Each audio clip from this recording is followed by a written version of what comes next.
আল্লাহ বলেন আমার স্মরণ থেকে যে মুখ ফিরায় নিল, আমার বন্দিগি, আমার ইবাদত, আমার হুকুম পালন, আমি তার জীবন করে দেব সংকীর্ণ এবং তার হাসরের ময়দানে উঠাবো অন্ধ। এই জীবন সংকীর্ণ করার একাধিক তাফসির, এর মধ্যে একটা তাফসির হলো এইটা যে আল্লাহ জীবন সংকীর্ণ করে দিবে মানে তার কবরের মধ্যে তার কবরটাকে একেবারে সংকীর্ণ করে দিবে। আল্লাহ রসুল বলছে নাফরমানের কবর রাইখা যখন ফেরেশতা চলে যাবে, কবর ডান পাশের মাটি তারে একটা চাপ দিবে বাম দিকে, বাম দিকের মাটি এক ডান দিকে, আল্লাহর কসম ডান পাশের হাড্ডি পাঁজর ভাঙ্গা ডান দিকে বাম দিকে চলে যাবে, বাম দিকের হাড্ডি পাঁজর ভাঙ্গা। রাসূলুল্লাহ সাল্লাল্লাহু আলাইহি ওয়াসাল্লাম বলছে বন্ধু দেখেন হাত্তা তাখতালিফা আদলাউহু, এই দুই আঙ্গুল যেভাবে এভাবে একটার ভিতরে ঢুকে গেছে, খোদার কসম ডান পাশের হাড্ডি পাঁজর বাম পাশের হাড্ডি পাঁজর এইভাবে একটার ভিতরে ঢুকে যায়। এটার অর্থ এটা। হ্যাঁ, রাসূলুল্লাহ সাল্লাল্লাহু আলাইহি সাল্লাম একদিন হযরত বারা ইবনে আযিব রাদিয়াল্লাহু তাআলা আনহু থেকে বর্ণিত, নবীজি একদিন এক সাহাবীর জানাজা পড়তে গেছেন।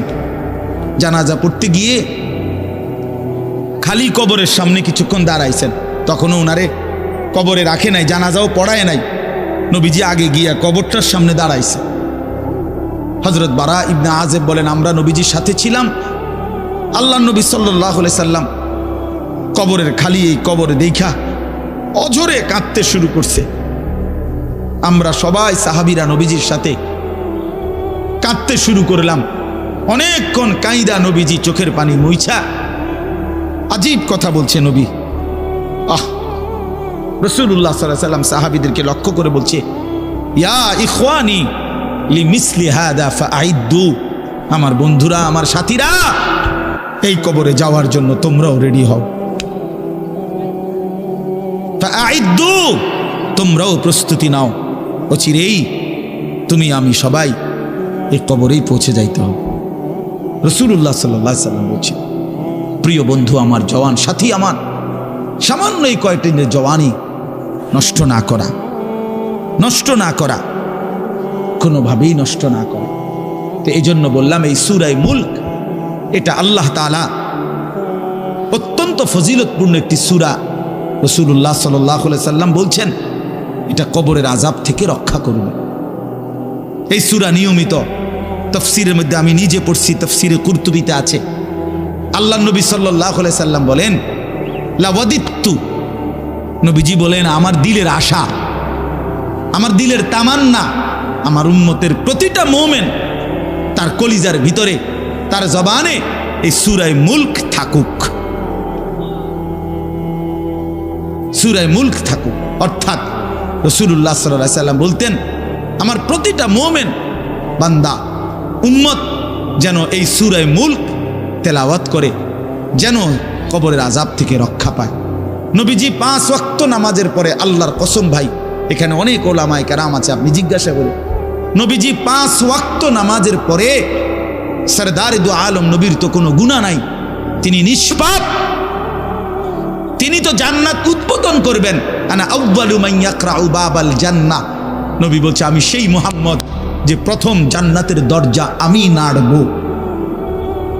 জান্নাতের কড়া নাড়ব আমি মুহাম্মদ। ভিতর থেকে ফেরেশতা বলবে আপনি কে? আমি বলবো মুহাম্মদ। ফেরেশতা বলবে আনতাজিরু লাক, আমি তো আপনার অপেক্ষাই করছিলাম, আপনি আসবেন বলেই তো অপেক্ষায় ছিলাম, আপনি উদ্বোধন করে দিলেই তো বাকিরা ঢুকবে। তো সেই নবী যিনি জান্নাত উদ্বোধন করবেন, তিনি 5 ওয়াক্ত নামাজের পরে ভাইয়া প্রতিদিন তিনি যেই কথাটা দোয়া করতেন, এর মধ্যে একটা দোয়া এটা, আল্লাহুম্মা ইন্নী আউযু বিকা মিন আযাবিল কবর ওয়া মিন ফিতনাতিল কবর ওয়া মিন ফিতনাতিল মাসীহিদ দাজ্জাল ওয়া মিন ফিতনাতিল মাহইয়া ওয়াল মামাত। আল্লাহ আমি কবরের আযাব থেকে পানাহ চাই। নবীজি নিজে বলতেন। প্রিয় ভাই বাবা আমার, চলেন সবাই নিয়ত করি, নিজেকে গুনাহ থেকে বাঁচানো দরকার, নিজের আল্লাহর নাফরমানি থেকে বাঁচানো দরকার। আল্লাহ তাআলা বলেন ইন্নাল্লাযীনা ইয়াখশাউনা রাব্বাহুম বিল গায়ব, আমি আল্লাহকে না দেখে, আমার কথাগুলো আখিরাত সম্পর্কিত, এগুলোকে না দেখে যারা আমি আল্লাহকে ভয় করে, আখিরাতকে ভয় করে, জাহান্নামকে ভয় করে, কবরকে ভয় করে। আল্লাহ বলেন, তাফসীরের মধ্যে লিখছে, ভয় করে মানে হলো গুনাহ বর্জন করে। কোন ব্যক্তি আল্লাহকে ভয় করে, খোদার কসম এই কথার অর্থ হলো গুনাহ ছেড়ে দেয়। যে গুনাহ ছেড়ে দেয় সে আল্লাহকে ভয় করে, যে আল্লাহকে ভয় করে সে গুনাহ ছেড়ে দেয়। কোন নাফরমান আল্লাহকে ভয় করে না, আল্লাহকে ভয় করলে গুনাহ করতে পারে না। বুঝেন নাই বাংলা কথাটা? এটা কাগজের এই পিঠ ও পিঠ, কাগজের এই পিঠ ওই পিঠ। এই পিঠে যদি লেখা আছে আল্লাহর ভয়, তো ওই পিঠে লেখা থাকবে গুনাহ বর্জন। যে গুনাহ ছেড়ে দেয় সে অটোমেটিকলি আল্লাহকে ভয় করে, যে আল্লাহকে ভয় করে সে গুনাহ বর্জন করে। এজন্য তাকওয়ার অর্থ আল্লাহর ভয়, এটার প্রথম অর্থ হইল গুনাহ বর্জন। মান খাশিয়ার রহমান, আল্লাহকে ভয়, এটার প্রথম অর্থ গুনাহ বর্জন, গুনাহ বর্জন। আমার শায়েখ আল্লামা মুফতি মুশতাকুন নবী সাহেব সব সময় চিল্লায় মাহফিলে, অনেক সময় আহাজারি করে বলে যে বাপ, গুনাহ আগুন, গুনাহ আগুন, গুনাহ আগুন। প্রতিটা গুনার পিঠে ওই পিঠে আগুন আছে। নারীর প্রতিটা বেপর্দা দৃশ্যের মধ্যে খোদার কসম আগুন জ্বলে। ওই সিনেমার নর্তকীর শরীরে আগুন জ্বলে, ওই নায়িকার শরীরে আগুন জ্বলে, মোবাইলের ওই অস্থির ছবির মধ্যে আগুন জ্বলে, মদের আড্ডায় আগুন জ্বলে, জুয়ার আড্ডায় আগুন জ্বলে, সুদের টাকায় আগুন জ্বলে, ঘুষের টাকায় আগুন জ্বলে, বেপর্দা নারীর শরীরে আগুন জ্বলে। ওইটা রূপ না, ওইটা আগুন, ওইটা জাহান্নাম, ওইটা জাহান্নাম। আল্লাহ তাআলা বলেন, ইন্নাল্লাযীনা ইয়াখশাউনা রাব্বাহুম বিল গায়ব। আল্লাহ তাআলা বলেন, আমার যে বান্দারা আমার আখিরাত, আমার জাহান্নাম, আমার পরকাল, আমার কবর, এই কথাগুলোকে ভয় করে, আমি আল্লাহকে ভয় করে, না দেখে, না দেখে, আল্লাহ বলেন আমি ওয়াদা দিলাম, লাহুম মাগফিরাতুম ওয়া আজরুন কাবীর, আমি তাদের পেছনের সব গুনাহ মাফ করে দেব, আর আমার সবচেয়ে বড় পুরস্কার জান্নাত দিয়ে দেব। এখানে এটা এমন শব্দ না যে কিছু শব্দ তো আছে একটা শব্দের সাথে আরেকটা বলছে অর্থহীন, যেমন কলম টলম। তো এটা সবাই বোঝে যে টলমের কোনো অর্থ নাই। কাগজ টাগজ, তো কাগজের অর্থ নাই। কিন্তু শিক্ষা দীক্ষা এমন না, শিক্ষা শব্দের উল্টা না। এটা এমন না যে এটা শিক্ষার উল্টা কিছু না, এটা আলাদা শব্দ।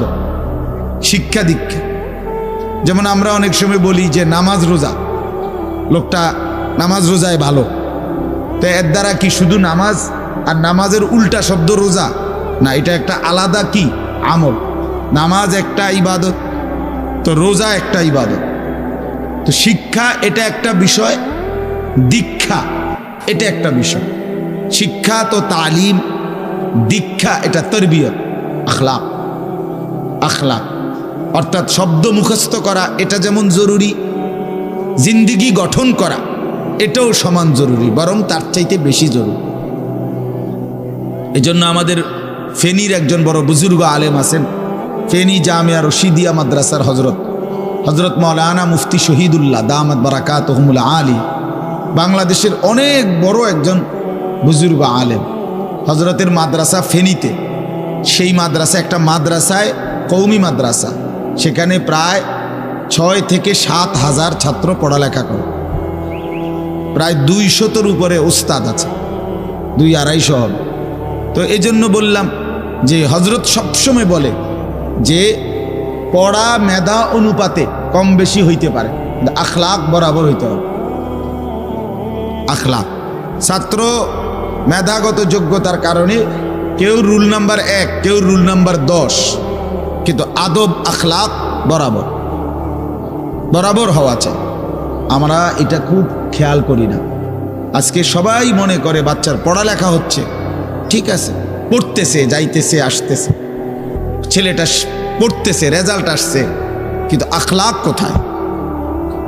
যে ছেলেটা কখনোই প্রস্রাব করে টয়লেট পেপার ব্যবহার করে না, দাঁড়িয়ে বসে প্রস্রাব করার ক্ষেত্রে কোনো পার্থক্য করে না, তো তার আখলাক, তার জীবন গঠন হইল কই? শব্দ না মুখস্থ হইল? শব্দ না মুখস্থ হইল? যে ছেলেটা তার মোবাইলের মধ্যে রাত দিন নাচ গান ছবি জিনা ব্যভিচারের দৃশ্য, অথবা শুধু শুধু অনর্থক মোবাইলটা টিপল। তো পড়া তো মুখস্থ করলো, কিন্তু আখলাক কই হইল? আখলাক কই হইল? 3 বছরের বাচ্চার হাতে মোবাইল দিয়ে দিছে, 2 বছরের বাচ্চার হাতে অভিভাবক মোবাইল দিয়ে দিছে। মানে খামখেয়ালির এক জিন্দিগি। এক সন্তান গঠন কিভাবে করতে হয় মুসলমান তাও জানেন, তাও জানেন। বাচ্চাকে টেলিভিশনের হাতে তুলে দিছে, টেলিভিশন দেখে দেখে শেখো। বাচ্চাতে সমবয়সীদের হাতে তুলে দিছে, যে সমবয়সী বন্ধুদের সাথে আড্ডা দিতে দিতে যা শেখো শেখো। এটা কখনোই কি না, নিয়ম না।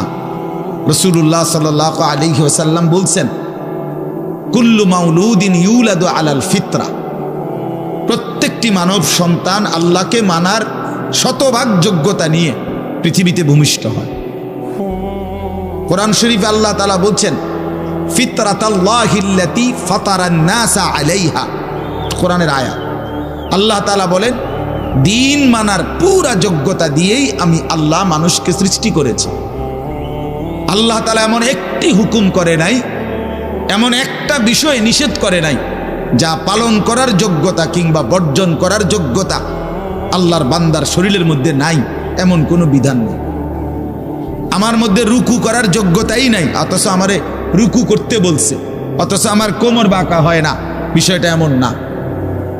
আমি সেজদাই দিতে পারি না, আমার হাঁটুও বাঁকা হয় না, কনুইও বাঁকা হয় না, কোমরও বাঁকা হয় না, অথচ আল্লাহ আমারে বললেন সেজদা দিতে। বিষয়টা কি এমন? কথা বুঝছেননি আমার কথাটা? আমারে বানাইলেন তাল গাছ, আমারে বলতেছেন সেজদা দিতে। এইটা বললে না জুলুম হইতো? এটা বললে না জুলুম হইতো? কিন্তু আল্লাহ তাআলা যতগুলো হুকুম করেছেন, যতগুলো নিষেধ করেছেন, প্রতিটা হুকুম পালন করা, প্রতিটা নিষেধ বর্জন করার 100 যোগ্যতা আল্লাহ তাআলা বান্দার শরীরের মধ্যে দিয়েছে। কোরআনুল কারীমের মধ্যে আছে, আল্লাহ তাআলা বলেন, বান্দা আমি তোমাকে বানিয়েছি নাবতালিহি, পরীক্ষা করার জন্য, আর পরীক্ষায় উত্তীর্ণ করার উপযোগী। ফাজআলনাহু সামিআন বাসীরা, আমি আল্লাহই তোমাকে শুনবার জন্য কান দিয়েছি, দেখবার জন্য চোখ দিয়েছি। তাফসীরের মধ্যে লিখছে, অর্থ হইল আমাকে মানবার পুরা যোগ্যতা সম্পন্ন শরীর দিয়েছি। ওযু, গোসল, নামাজ, রোজা, হালাল হারাম, পাক নাফাক সব কিছু বান্দা পালন করতে পারবে এমন যোগ্যতা দিয়ে তারে মানুষ বানাইছে। মানুষ হইবার পরে, মুসলমান হওয়ার পরে কেউ যদি বলে আল্লাহর এই হুকুম পালন করা আমার পক্ষে সম্ভব না, তাহলে এটা হইতে পারে তুমি ছাগল, মানুষ না। তুমি গরু ছাগল ছাড়া আর কিছু না, তুমি মূলত হাইওয়ান। ইনসান হইলে পারতা, তুমি যদি মানুষ হইতা তো ঠিকই পারতা, তুমি যদি মানুষ হইতা তো পারতা। মূলত তুমি নিজের মানুষ এই পরিচয় ভুলে গেছো। তো এই জন্য বাপ আল্লাহ নবী সাল্লাল্লাহু আলাইহি সাল্লাম বলেন, ফাআবাওয়াহু ইউহাব্বিদানিহি আও ইউনাসসিরানিহি আও ইউমাজ্জিসানিহি, মা বাপ সন্তানকে ইহুদি বানিয়ে দেয়, অথবা খ্রিস্টান বানিয়ে দেয়, অথবা অগ্নি পূজক বানিয়ে দেয়। সরাসরি হাদিস, বাবা মা নষ্ট করে দেয় সন্তান। রাসূলুল্লাহ সাল্লাল্লাহু আলাইহি সাল্লাম বলছে, বাবা মা 3 বছরের বাচ্চাটা ছোট্টবেলা থেকেই ঘরে টেলিভিশন দেখে, রঙিন সিনেমা দেখে, নাটক সিনেমা দেখে, তারে এটা শিখাইবার ক্ষেত্রে কে ব্যবস্থা করে দিল? তার মা বাপ। এ তো 3 বছরের বাচ্চা বাজার থেকে কিনে আনে নাই, টেলিভিশনে এত বড় এটা তো বাচ্চাটা আনে নাই, এটা তো তার অভিভাবক আনছে। এই 3 বছরের বাচ্চাটারে কার্টুন দেখার জন্য, গেমস খেলার জন্য এত বড় মোবাইলটা, এটা তো তার বাবাই দিছে, অথবা তার মা, তার দুলা ভাই, তার বড় ভাই, তার চাচা, এমন কেউ একজন তার হাতে তুলে দিছে। এজন্য আমি সবসময় বলি, যেই মা বাপ, অভিভাবক সন্তানের, অপ্রাপ্তবয়স্ক সন্তানের হাতে এই বড় মোবাইলগুলো তুলে দেয়, এই মা বাবার চাইতে বড় জালেম আর কেউ নেই। ওরা নিজ হাতে সন্তানকে গলা টিপে হত্যা করে ফেল, ধ্বংস করে দিল, বরবাদ করে দিল, বরবাদ করে দিস। অসংখ্য অভিভাবক আমাদেরকেও তো বলে, বাচ্চা হুজুর খায় না, ঘুমায় না, বাচ্চা মোবাইল না দেখতে না দিলে খায়ও না, ঘুমায়ও না, কান্দে, শুধু কান্দে কান্দে। তার এই বদ অভ্যাস কে বানাইল? আর দ্বিতীয় কথা হইল, কান্দলে কি হয়েছে? কোনো বাচ্চা যদি কাঁদে তো কাঁদলে কি মরে যায় মানুষ? তো হেতে কান্দুক, কাঁদলে কি সে মেয়ে? কাঁদতে কাঁদতে সে একসময় থেমে যাবে। 3 বার পরে 4 বারের পরে সে বুঝে নিবে যে এটা আমারে দিবে না। কথা বোঝেন নাই? কাঁদতে কাঁদতে নইলে 3 বার কাঁদলো, 4 বার কাঁদলো, 10 বার কাঁদলো, একটা পর্যায়ে সে বুঝবে যে এটা আর আমারে দিবে না, এটা আমারে দিবে না। এই জন্য বাপ আমার এটা খেয়াল করা চাই। আমি এই কথাটা শুরু করছি এই কথার থেকে যে কোরআন সুন্নাহর ইলমের জন্য, আদব জন্য। এক তো আপনি শুনলেন প্রতি সপ্তাহে জুমার বয়ান হয়, ইমাম সাহেব কইতে পারবো, ইমাম সাহেব কি কয়, আমনে আমনের মতো, হুজুর হুজুরের মতো না। এই শুধু এতটুকুর জন্য আসা যাওয়া, আল্লাহর কথা শোনা, যে কি শুনলাম কিছুই বুঝলাম না, নিজের জন্য কিছুই গ্রহণ করলাম না, এটা ইনসাফ না। আল্লাহর কোরআন জিন্দেগি বদলাবার জন্য, আমাদের জীবনের পরিবর্তনের জন্য আসছে, পরিবর্তনের জন্য। কোরআনুল কারীমের প্রতি অক্ষর নূর, কোরআনুল কারীমের প্রতি অক্ষর হুদান হেদায়েত, কোরআনুল কারীমের প্রতি অক্ষর মাউইজা উপদেশ, কোরআনুল কারীমের প্রতি অক্ষর বুশরা সুসংবাদ, কোরআনুল কারীমের প্রতি অক্ষর বাসায়ের অন্তর্দৃষ্টি সম্পন্ন জ্ঞান, কোরআনুল কারীমের প্রতি অক্ষর আহসানাল হাদিস সর্বশ্রেষ্ঠ কথা, কোরআনুল কারীমের প্রতি শব্দ মুতাশাবিহান সাদৃশ্যপূর্ণ, কোরআনুল কারীমের প্রতি শব্দ মাসানি বারবার তেলাওয়াতকৃত পাঠকৃত। কোরআনুল কারীমের অসংখ্য বৈশিষ্ট্য আল্লাহ তাআলা কোরআনে উল্লেখ করেছেন। মা ফাররাতনা ফিল কিতাবে মিন শাই, আল্লাহ বলেন একটা বিষয়ের আলোচনা আমি বাদ দেই নাই কোরআনের মধ্যে। ওয়া নাযালনা আলাইকাল কিতাবা তিবয়ানান লিকুল্লি শাই, বন্ধু আমি আপনার উপরে যে কোরআন নাজিল করেছি তার সমস্ত কিছুর বিস্তারিত বর্ণনা। এই জন্য বদনসিব ওই সন্তান, ওই অভিভাবক দুর্ভাগা যে মুসলমান পরিচয় দেওয়ার পরেও নিজ সন্তানকে আল্লাহর কোরআন দেখে দেখেও পড়তে জানে না। আল্লাহর কোরআন দেখে দেখে ছোট বাচ্চা হাফেজে কোরআন হয়েছে, এই মাত্র দেখছেন আমরা হাফেজে কোরআন হয়েছে। মুসলমানের সন্তান আল্লাহর কোরআন 30 পারা কলিজার মধ্যে গ্রহণ করছে। আর কি পরিমাণ দুর্ভাগা মুসলমান! আল্লাহর দেওয়া চোখ, আল্লাহর দেওয়া জিহ্বা। আল্লাহ কোরআনে বলছে আলাম নাজআল লাহু আইনাইন, বান্দা আমি কি 2টা চোখ দেই নাই? ওয়া লিসানান, আমি কি জিহ্বা দেই নাই? ওয়া শাফাতাইন, 2টা ঠোঁট কি আমি দেই নাই? হাসরের ময়দানে আল্লাহ তাআলা জিজ্ঞেস করবে বান্দা আমার দেওয়া 2টা চোখ, আমার দেওয়ার জিহ্বা, আমার দেওয়া ঠোঁট, এত লক্ষ কথা বললা, এত কিছু দেখলা, এত শব্দ উচ্চারণ করলা, পৃথিবীর কত লক্ষ কথা তুমি জীবনে বললা, অথচ আমার কালাম সর্বশ্রেষ্ঠ আসমানি কিতাব মালিকের এই কোরআন, এটা একটু দেখে দেখেও পড়তে পারো না, এর চাইতে বড় বদনসিব আর কে হইতে পারে?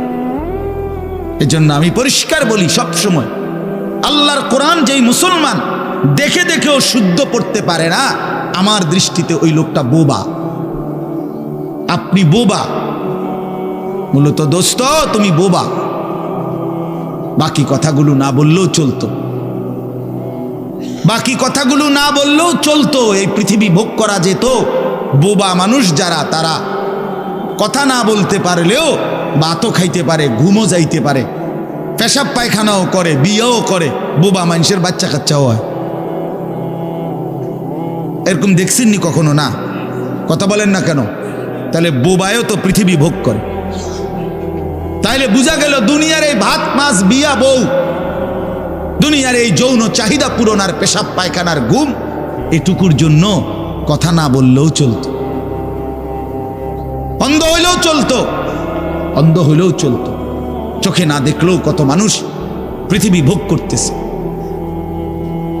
তাহলে যে জবান আল্লাহর দেওয়া, যে চোখ আল্লাহর দেওয়া, সেই মালিকের কালাম দেখে দেখেও পড়তে পারলাম না। 16 বছর বাচ্চাটা পড়লো, অথবা আপনি পড়াইলেন, একবারও ভাবলেন না হায় আমার সন্তানকে আমি কি পড়াইলাম? একবারও মনে করলেন না বাফেরই কি হইল, সন্তানের বা কি হলো? হায় মুসলমান, বাফও তো ছিল মুসলমান, ছেলেটাও তো মুসলমান, না বাফের একবার মনে পড়লো, না ছেলের একবার মনে পড়লো। না মায়ের একবার মনে পড়লো, না ছেলেটার একবার মনে পড়লো যে আমার মালিকের কোরআন পড়তে পারি না। পৃথিবীর কত পড়া, দরকারি বেদরকারি মিলাইয়া পৃথিবীর বাকি সমস্ত পড়ালেখার মধ্যে প্রয়োজনীয় অপ্রয়োজনীয় কথার মিশ্রণ। কিছু কথা দরকারি আছে, কিছু কথা বেদরকারি আছে। সমস্ত বাংলা বইয়ের মধ্যে দরকারি কথাও আছে, বেদরকারি কথাও আছে। ইংরেজি বইয়ের মধ্যে দরকারি কথাও আছে, বেদরকারি কথাও আছে। কথা বলেন? হ্যাঁ, রোদ হচ্ছে, বৃষ্টি হচ্ছে, খেকশিয়ালের বিয়ে হচ্ছে, এটা কোনো দরকারি কথা হলো? এটা কিছু শিখার কিছু? এটা হাট্টিমা টিম টিম তারা মাঠে পারে ডিম, এটা কি? এটা কোনো শিখার কিছু? হ্যাঁ, আগডুম বাগডুম ঘোড়াডুম সাজে। আগডুম কি বাগডুম কি? তার বাপের 14 গোষ্ঠী কইতে পারবো নি আগডুম কি? যে লিখছে এটা অনর্থক কথা। Two little black birds sitting on a wall, one called Peter, one called Paul. দুইটা কাউয়া একটা ওয়ালের মধ্যে বসছে, একটা কাউয়ার নাম হলো পিটার আর একটা কাউয়ার নাম হলো পল। এই হলো কবিতার অর্থ। এটা কি শিখছে ছেলেটা? এখানে কি শিখার? কাউয়া ওয়ালে বসলেই কি, টিনের সালে বসলে কি?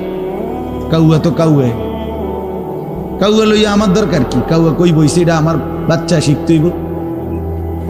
আমি কি কাউয়ার বাচ্চা? বলেন তো কি অর্থ আছে এটাতে? আর এই পিটার পল এটা সম্পূর্ণ কাফেরের নাম। পিটার এই শব্দ, পল এটা খ্রিস্টানদের নাম, কোন মুসলমানের নাম না। এটা মুসলমানের সন্তান, এটা শিখবে কেন? উচ্চারণ শিখার জন্য, কিছু শব্দ শিখার জন্য। তো শব্দ শিখার জন্য ইসলামী কোনো শব্দ নাই। আল্লাহ আমাদেরকে বুঝ দান করে। আমি বইয়ে এখানে বই ঠিক করতাম বসি না, যে বুঝেন না আমার কথাটা? অর্থ এই উদ্দেশ্য তাহলে আমি এখানে বই ঠিক করতে বসি নাই। অর্থ একটা উদাহরণস্বরূপ বললাম আর কি। আবার দরকারি কথাও আছে। আমাদের দেশে সেই ছেলে কবে হবে, কথায় না বড় হয়ে কাজে বড় হবে, ফাইন কথা। সকালে উঠিয়া আমি মনে মনে বলি, সারাদিন আমি যেন ভালো হয়ে চলি, চমৎকার কথা। বোর হলো দৌড় খোলো কুকুমনি উঠোরে, এগুলো তো অন্যায়। এসব কবিতাও তো না, আমরা আমলে নাই ডিমি কইতেছি। এখনকার কি আছে আমি জানি না, এগুলা আমার সময়ে পড়ছি আমরা ছোটবেলায় প্রাইমারিতে। যাই হোক বাপ, অর্থ হইল আল্লাহর কোরআন থেকে সন্তানকে বঞ্চিত করেন না। বঞ্চিত আপনাদের কাছে অনুরোধ, এই যে কয়জন বসছেন, জোয়ান ভাই যারা বসছেন, ভাই আমার স্কুলে পড়েন, কলেজে পড়েন, কোনো অসুবিধা নাই, ঠিক আছে। নতুন করে আবার মাদ্রাসায় ভর্তি হইতে পারবেন না, আমরাও জানি, কিন্তু কোনো একটু সময় বের করে আল্লাহর কোরআন সময় সুযোগ বের করে শেখা সম্ভব। শুক্রবারটা তো অবসর থাকেন, বৃহস্পতিবার বিকাল থেকে তো অবসর থাকেন, শনিবারটা তো অবসর থাকেন। তো একটু আল্লাহর কালাম পড়েন, কোনো একজন আলেমের কাছে, কোনো একজন মসজিদের ইমামের কাছে, কোনো একজন মাদ্রাসার ওস্তাদের কাছে নিজে আলাদা একটু সময় বাইর করেন যে আমার মালিকের কোরআন আমি একটু শুনি, আল্লাহ তাআলার কালাম শুনি। আহা, কোরআনুল কারীমের নূর, এটা যে শুনলো না সে শুনলোটা কি? সে শিখলো কি, পড়লো কি? মজাই তো পাইলেন, কথা বলার মজাই তো হয় নাই। আমি তো অনেক সময় বলি, আল্লাহর ঘরের কালো গিলাফ আর মদিনার সবুজ গম্বুজ যে দেখে নাই, যেই চোখ, হে দেখলো কি? কালো গিলাফ যে দেখে নাই কাবার, রাসূলুল্লাহর রওজায়ে আতহারের সবুজ গম্বুজের ওই সৌন্দর্য যে দেখে নাই, যেই চোখ, সে জীবনে কি দেখলো? আমার একবার মক্কা শরীফ এক লোক উমরার সময়, বাংলাদেশি এক লোক দৌড়াইয়া আমার আয়সা জড়াইয়া ধরছে, ধরাইয়া কাঁদা দিছে, বলছে হুজুর আমি আপনার এক কথার কারণে হজে আসছি, উমরায় আসছি। আমি বললাম মানে? এই কথাইটা আমি এটা শুনছি আজ আপনি বলছেন যে এই চোখ কাবার কালো গিলাফ দেখে নাই, রাসূলুল্লাহ সাল্লাল্লাহু আলাইহি সাল্লামের রওজায়ে আতহারের সবুজ গম্বুজ দেখে নাই, সে দেখলো কি? আর এটা আমার দিলে লাগছে যে হ্যাঁ ঠিকই তো, আমি আর কি দেখলাম? তাই তো যেই জবান আল্লাহর নামে নিতে জানে না, মালিকের কোরআনে পড়তে জানে না, তুমি পড়লা কি মিয়া? তুমি কি গোড়ার ঘাস কাটলা মিয়া? বাকি সবগুলো পড়া না হলেও দুনিয়া চলতো মিয়া। মূর্খ বকলম, নাম দস্তখত করতে জানে না, টিপসই দেয় এমন হাজারো মানুষ দুনিয়া ভোগ করতেছে। বাড়ি গাড়ি, নেতাগিরি, মাতবুরি, ক্ষমতা, দালান বিল্ডিং সবটা দুনিয়া ভোগ করছে, অথচ নামটাও সই দিতে জানে না। এমন নাই? বলেন না এমন নাই? তো সে কোন যোগ্যতায় দুনিয়া ভোগ করছে? সে কিভাবে দুনিয়া ভোগ করতেছে? যদি বলেন সে সমাজে তার কোনো মান সম্মান, আরে না মিয়া, বহুত নেতাদের মাতবর সমাজের, সে তো মূর্খ, টাকার জোরে ক্ষমতা দেখাচ্ছে, এমন মানুষ নাই? তো তাইলে এই জন্য বাপ আবারও অনুরোধ করছি আমি, অর্থ হইল অপমান করা না, জেনারেল শিক্ষা নিষেধ করা না। আমি তো কুমিল্লা ভিক্টোরিয়া কলেজ থেকে মাস্টার্স পাস করছি, সায়েন্স বিজ্ঞান বিভাগ থেকে দাখিল পাস করছি। এর মানে এটা বাদ দিতে বলতেছি না, বাদ তো আমি দিছি না, বাদ আপনি দিছেন। কথা বুঝেন নাই? বাদ আপনি দিছেন, আল্লাহর কোরআন বাদ দিছেন, রাসূলুল্লাহ সাল্লাল্লাহু আলাইহি সাল্লামের সুন্নাহ বাদ দিছেন। এতগুলো পড়ছেন, ধন্যবাদ আপনাকে। এটা পড়লেন না কেন? এতগুলো শিখতে পারলেন, এত লক্ষ টাকা খরচ করতে পারলেন, 4 বছরের মেডিকেলের জন্য, 6 বছরের মেডিকেলের জন্য এক বাপ তার ছেলেটার জন্য, মেয়েটার জন্য কত লক্ষ টাকা খরচ করছে, তার কোনো কুল কিনারা আছে মিয়া? তো আপনি পড়ান, কোনো অসুবিধা নাই, কিন্তু আপনি আপনার বাচ্চাটাকে আল্লাহর কোরআন থেকে বঞ্চিত করলেন কেন? নামাজ থেকে বঞ্চিত করলেন কেন? 2টা সূরা পড়তে জানে না, একটা আত্তাহিয়াতু শুদ্ধ করে বলতে পারে না, একটা দোয়ায়ে কুনুত পড়তে জানে না। একজন মুসলমান বেটা, 40 বছর বয়স, লজ্জা থাকা উচিত বেটা, ওই বেটা শরম থাকা উচিত বেটা। কার জমিন খাইতেছ, কার আসমান ভোগ করছো, কার দুনিয়া ভোগ করতেছ? এত বড় মালিকের আসমান ও জমিন ভোগ করে সেই মালিকের সেজদাটাও ঠিক মতো দিতে জানে না, সেই মালিকের নামটাও পড়তে পারে না। এর চাইতে লজ্জার কি হইতে পারে বলেন বাবা? অপমান কি হইতে পারে? আল্লাহ আমাদেরকে বিবেক দান করেন, আল্লাহ আমাদেরকে বিবেক দান করেন। বিবেক থাকা চাই, বিবেক থাকা চাই। কোরআনুল কারীমের মধ্যে আছে, আল্লাহ তাআলা বলছে, একটা সাংঘাতিক কথা আছে কোরআন শরীফে, ফাবিআইয়ি হাদিসিন বা'দাহু ইউমিনুন। আমার দিল নড়ে কোরআনের এই আয়াত শুনলে, কলিজা শুদ্ধা কাইপা ওঠে। আল্লাহ তাআলা কোরআনে বলছে, এই 29 পারার মধ্যেই আছে, সূরা মুরসালাতের মধ্যে আল্লাহ তাআলা বলে, বান্দা 23 বছরে আমি আমার রাসূলের কাছে এই সর্বশ্রেষ্ঠ কিতাব নাজিল করলাম, আমার সবচেয়ে শ্রেষ্ঠতম কথাগুলো আমি তোমাদের জন্য দিলাম। বান্দা, এর চাইতে আর দামি কোন কথা বললে তোমরা আমার কথা মানতা? বুঝেন নাই? ফাবিআইয়ি হাদিস, ফাবিআইয়ি হাদিস। আল্লাহ বলছে, বান্দা এরপরে আর কি বললে, এর চাইতে দামি কথা আর কোনটা বললে, আর কোন কিতাব নাজিল করিলে, আর কেমনে বললে? ফাবিআইয়ি হাদিসিন বা'দাহু ইউমিনুন। আর কিভাবে বললে বান্দা ঈমান আনতা, বিশ্বাস করতা? আকিমুস সালাহ, আকিমুস সালাহ 80 বারের চাইতে বেশি বলছি আমার কোরআনে, আর কতবার বললে আমারে সেজদা দিতা? ইত্তাকুল্লাহ, ইত্তাকুল্লাহ বারবার বলেছি, আল্লাহকে ভয় করো, আর কতবার বললে বান্দা আমারে ভয় করতা? কতবার বলছি? আল্লাহ বলবেন, রাসূলুল্লাহ সাল্লাল্লাহু আলাইহি সাল্লাম বাপ আমার, বন্ধু আমার, নওজোয়ান সাথী আমার, মনে রাখবেন, বিশ্বাস করেন, রাসূলুল্লাহ সাল্লাল্লাহু আলাইহি সাল্লাম হাসরের ময়দানে অসংখ্য উম্মতকে জিজ্ঞেস করবে। এই আমল নামা যখন দেখবে, প্রত্যেকটা উম্মত তার নিজ নিজ আমল নামা, রাসূলুল্লাহ সাল্লাল্লাহু আলাইহি সাল্লাম দেখবেন, এই আমল নামা দেখে নবী জিজ্ঞেস করবে, উম্মত 23টা বছর একটানা আমি কেঁদেছি, উম্মত 23 বছর তোদের জন্য আমি কেঁদেছিলাম, এমনও রাত গেছে সারা রাত উম্মতের জন্য আমি কেঁদেছি, সারা রাত দোয়া করছি উম্মতের জন্য। তায়েফের পাথরের আঘাতে পিঠ চালনির মতো ছিদ্র বানায় ফেলছি।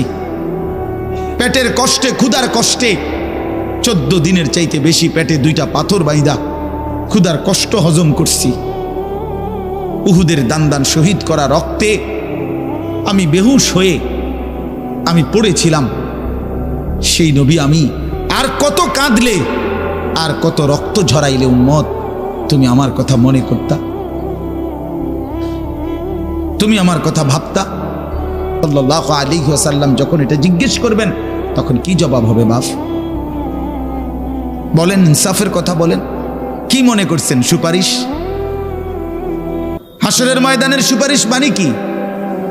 মুখে বিড়ি, সিগারেট, চেহারায় রাসূলুল্লাহ সাল্লাল্লাহু আলাইহি ওয়াসাল্লামের সুন্নাত নাই, 50 বছর ধরে সুদের লেনদেন, কোনোদিন 5 ওয়াক্ত নামাজ আদায় করেন নাই, স্ত্রী বেপর্দা, ঘরের মধ্যে প্রতিদিন রঙিন টেলিভিশন চলতেছে, এই অবস্থায় কবরে যাইবেন। আর হাসরের ময়দানে দাঁড়াইলেই নবীজি সুপারিশ করে আপনারে বেহেশত দিয়া দিবেন। বিষয়টা মামুর বাড়ি না, বিষয়টা মামুর বাড়ি মনে করছেন আপনি। এটাকে কি মনে করলেন আপনারা? রাসূলুল্লাহ সাল্লাল্লাহু আলাইহি সাল্লাম সুপারিশ করবেন, এর কোনো নিয়ম কানুন নাই, কোনো বিধি নিষেধ নাই, আইন কানুন নাই। হাউজে কাউসারের পানি, এটা কি 10 টাকার পানির বোতল মনে করছেন? রাসূলুল্লাহ সাল্লাল্লাহু আলাইহি সাল্লাম বলেছেন, 1 ঢোক পানি পান করলে আর কোনো দিন বান্দা তৃষ্ণার্ত হবে না। এতটা আজিমুশান দামি, এমনি এমনি দিয়ে দিবেন? এটা এমনি এমনি দিয়ে দিবেন? দয়া করে ভাবতে শিখেন, নিজের ভালো বোঝেন, নিজের ভালো, নিজের ভালো। আমি যেই সূরাটা পড়ছি, এই সূরাটার নাম হলো সূরা মুলক, 29 নম্বর পারা, কোরআনুল কারীমের 67 নম্বর সূরা। এই সূরাটার নাম হচ্ছে সূরা মুলক। এই সূরার 3টি আয়াত, 12, 13, 14, এই 3টি আয়াত আমি আপনাদের সামনে রাখতে কষ্ট।